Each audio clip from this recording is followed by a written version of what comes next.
All right. Hey everyone, how you doing? We have finished the second Monday of the year, which feels pretty good.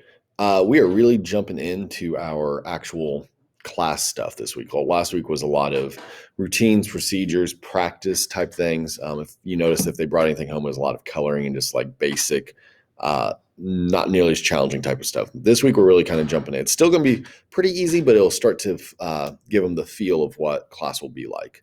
I want to talk about a couple things that we did. The first thing, you should be getting a paper that looks like this. I know it's backwards to you, but there's four squares.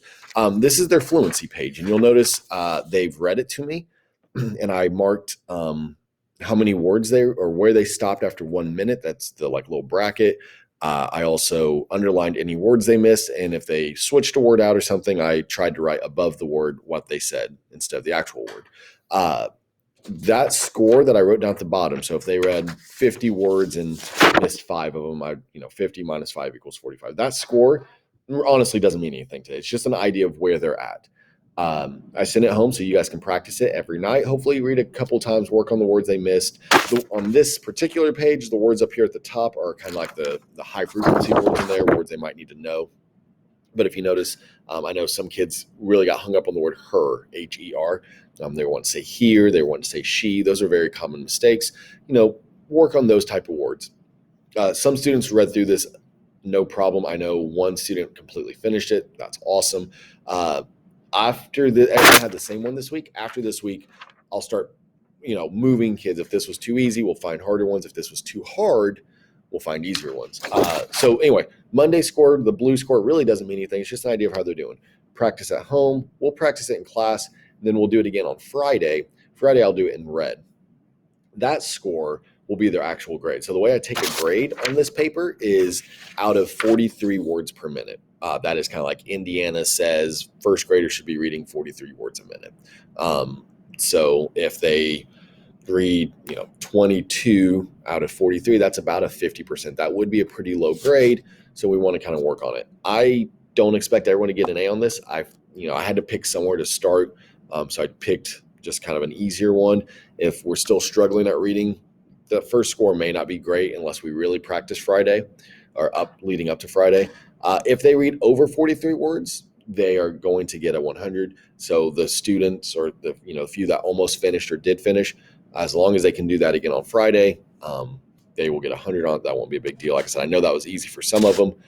You'll notice they will start looking different, but you'll notice it'll come home every Monday. It'll have some blue on it, have the little symbols like I use. So that's their fluency page. Like I said, a couple of times, maybe even have them read it in the car if you drop them off at school or something.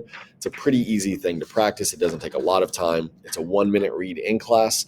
If it's too long for them to read in 1 minute, if they only read 10 or 12 words, which we had students who read that, and that's fine, just read a couple sentences for tonight. Tomorrow, maybe add an extra sentence onto it. Just kind of stair step your way into it. Like I said, we'll practice that at home too. The other paper I wanted to talk about was this. I know it's backwards again, but you'll see it has the red or the yellow and blue. I know my colors. I teach first grade. Yellow and blue at the bottom. This is the homework guide. It lets you know what specials we have. So tomorrow, Tuesday, is PE. Please, tennis shoes. It's kind of a big deal for safety. You'll notice Monday, Tuesday, Wednesday, Thursday, it's pretty much always the same stuff. Practice these skills. This is what we're working on. But I also will add different things in there as our calendar progresses. So you do want to always skim through that. Make sure something doesn't sneak up on you. It details a little bit what we're doing in reading. Handwriting is pretty much always the same. A little bit of what our math thing is, and then our spelling and sight words. That's what I want to talk about. For spelling, this week, everyone has the same list. So it's just one list. Everyone will have the words am and at. You can actually see them behind me on our board backwards, but am and at. And then we all have the same three sight words, like, see, the. Those sight words can change. They can also stay the same. So if we take our test Friday and I see that 5 kids missed the word see, those 5 kids will have that word next week. And they can have that word for 9 weeks until they learn the word. So that's where I can really, remediate and meet kids where they're at on that. The word families, at and am, they will have those. But then if you notice the bottom says 4 other surprise words that will be based on the at am pattern. I am not telling you as family what those last 4 words are. I can tell you that they're going to have at, or more am in them, so they're going to be rhyming. And especially for this first one, they're going to be pretty easy. I'm not going to pick attitude, for example. That would be a little much for this first week. But as we progress and I figure out who's strong spellers and who are still struggling spellers, we will start to move in that direction where those 4 surprise words will be harder or easier depending on what the children need. This week, everyone's having the same list. So I'm not telling you exactly what they are, but I'm giving you a clue. It's at or am, and they're going to be fairly easy. If you read on the back, I kind of go a little bit more, kind of what I've just explained, but I give some examples up in near the second paragraph. So those are the type of words we're going to be working with. The whole point of not telling you exactly what they are is that the kids are learning the skills of spelling, not memorizing 10 words. If they can spell am, they should be able to spell ham, right? So it's the skill of changing out those sounds. It's a lot better for them. It's a little weird because most of the time, especially when we were kids, spelling was not that way. It's 10, 15 words, learn them. This is learn the skill of spelling. So it's a little different. If you have any questions, let me know. Trying to think of the back has a lot more information, kind of detailing what we're doing. The 10th spelling word. So they have these 5 on the front plus 4 other surprise words. That's 9. Number 10 is where I have them kind of create their own spelling word. So for this week, I'll be like, write another word that has at in it, A-T. It has to be something not on their paper, and it has to be a real word. So if they can come up with, well, I've had cat and bat, what about flat? They could write that down. So that's usually how that 10th word will work. Sometimes it might be about something we've talked about in class when we start talking about nouns. I might say, write down a noun, write down a proper noun, give me an adjective, something like that, depending on what we've practiced.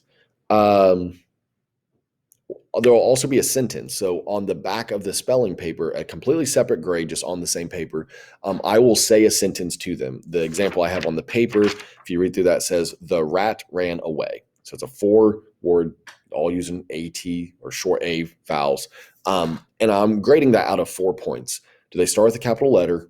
Do they end with a period for that sentence? Do they have enough words? So the rat ran away. They should have 4 words there. They might break a way into 5, so I wouldn't count off on that yet. So they need 4, maybe 5 words.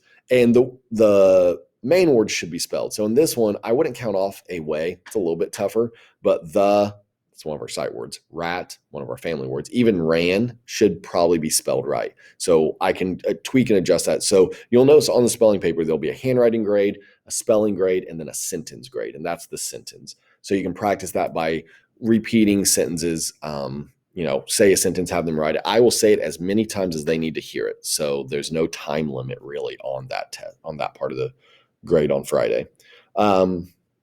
And all that's kind of explained on the paper. Math, we're just writing numbers 1 to 50. We're not even going up to 120. We'll expand later and go up to 75. Then we'll go all the way to 120 throughout the year. We're just checking to make sure numbers are looking the right direction. We're not writing 4s backwards or anything like that. We're not flipping like 12 and writing it like 21. Counting by 2s, 5s, 10s. 2s are pretty tough, so that would be something to practice on. And then we're going to have our first timed math test Friday. So the time math test, if you don't remember, if you've never had me, or even Annie, she does this as well in the other class. It's a paper flipped upside down. They flip it over, and they have 1 minute to answer the 20 questions on it. This one will just be +0, 4 + 0, 2 + 0, 0 + 9, stuff like that. If they get a high enough score, I'm calling it 80% passing, so they can miss 3. Then they have passed that one, and they won't have to do it again until like the end of the 9 weeks. I'll talk about that later. If they don't score that, maybe they only get half of the problems done. Maybe they only get 1 problem done. I'll keep that score next week. If they didn't pass it, if they didn't get 80, the next week we'll do it again. If they scored a 5% the first time, and next week they scored 10%, I switch the grade. So I always keep their highest grade. If they get 100, they never have to do it again. Most of them seem so far just working with them. They know how to add with 0. It's an easy skill. I'm always concerned on the first week, are they going to be able to write fast enough for a 1-minute time test? That's always a sticking point for some kids. They want to write their numbers perfect. On this paper, they don't have to. If they write a 4 backwards and I know they know it's a 4, I count that on this one assignment. So that's math pretty much in a nutshell. It's pretty easy. So the other thing, let's see if I find another copy. Oh, here it is. They might bring a paper home like this. Hopefully it has a whole bunch of letters glued to it. You'll notice these are at, am, the, see, like. So those 5 words, and then more examples of what their spelling could be. It could be these. It could not be these, but it's going to follow those patterns. So if you're trying to figure out what should we practice for spelling, this paper, this cut and paste is what we call it on Monday. Well, it should come home every Monday. I know some kids didn't finish it. We were doing some other stuff. I didn't stick on them too much. You still have the words to practice, but you also have examples on the back of this, and really anything that rhymes with at or am, those are what we're going to want. So that's been our day. They have Spelling City on their computer. You can ask them about that. They should be able to show you that. There's also iReady lessons that we just did that. It's a whole nother program. We've been really, really busy. It made the day go by fast, so that's good. If you have any questions, any concerns, let me know. I'd love to help you guys. Have a great night.